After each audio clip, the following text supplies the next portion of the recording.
Most of us avoid tension at all cost.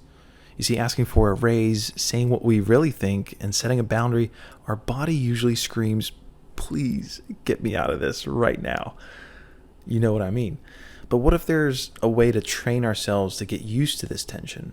And it doesn't have to start with a big confrontation, but it starts with small little weird exercises like this. That's going to be us in the front car on purpose. You see, tension is not just in the mind like we usually make it out to be. It's mainly in the body, it's in the nervous system, and it's how we relate to it. Most people aren't wired for confrontation either. And if you grew up never being allowed to stand up for yourself, it's probably going to be even harder.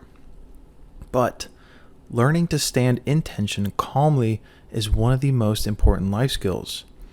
To be comfortable in it and not to avoid it. To stand in your own power, to have agency in life, and to be able to calmly and assertively express yourself. But unfortunately, this skill does not just magically appear if we never practiced it. So, in this video, I'm going to try to break it down into a couple small steps. We're going to go over 4 exercises, and each exercise is going to isolate the tension for us to work with. Number 1, probably my favorite, is the traffic light. So next time you're at a traffic light, when it turns green, you do not move. You do not drive. You sit there and you notice the tension rise in your body.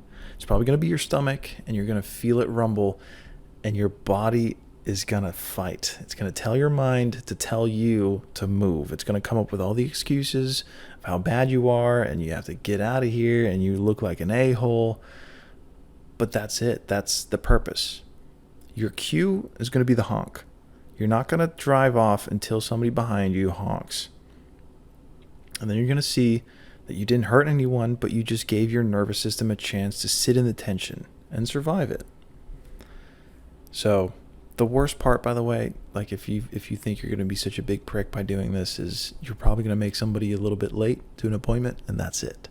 You should also question the thoughts that are telling you that you're being a prick about it. You know, what does that say? Exercise number 2, a playful cold call.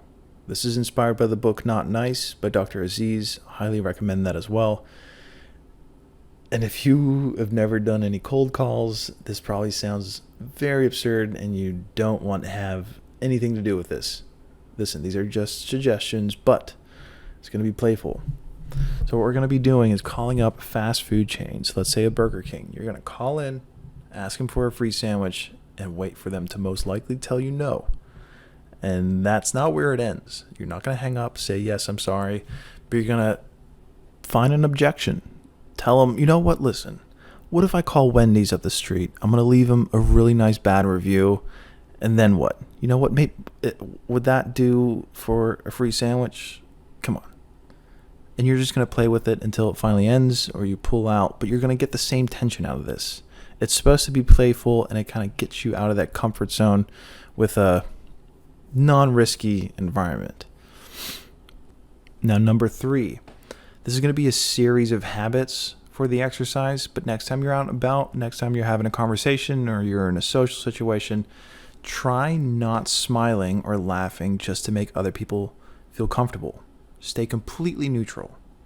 You're going to instantly feel this tension and probably some thoughts of like, oh my God, do they think that I'm rude?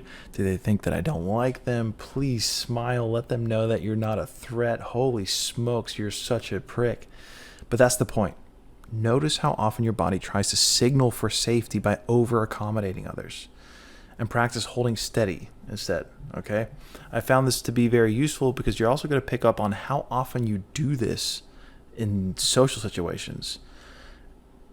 And yeah, it's a big change. It helped me a lot to stay more neutral. Now, finally, exercise number 4. There's a little bit of a hurdle to this, but it's group work. Very useful. It really moved the needle for me personally. So you're going to find a therapy group or a men's group, and some of these groups practice tension directly. So find one that does this if this is something for you. One exercise that I ran into was everybody stands in a circle. We get a statement, and you're told to, like, for example, shake the hand of the person you least trust. So you have to walk across this circle Everybody's watching you, and then you walk up to somebody that you trust the least, and you look them in the eye, you shake their hand, and you walk back. Guess what? It lights up every damn alarm bell in your body. But once you do it, the charge eventually drops, and suddenly you're not just standing in tension trembling. It's not impossible anymore. You feel comfortable.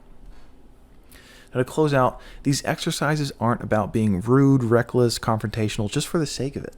It's about training your nervous system to stay present when the tension shows up.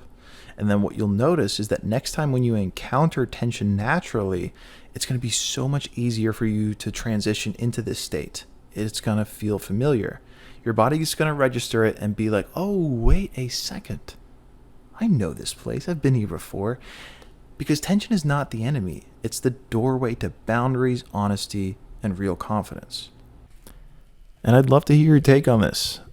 Any of these exercises speak to you? Would you try them? Let me know in the comments. And if you found this helpful, consider sticking around. We've got a lot more tools for growth coming like this. I'm going to wish you a good day, and I'll talk to you on the next one.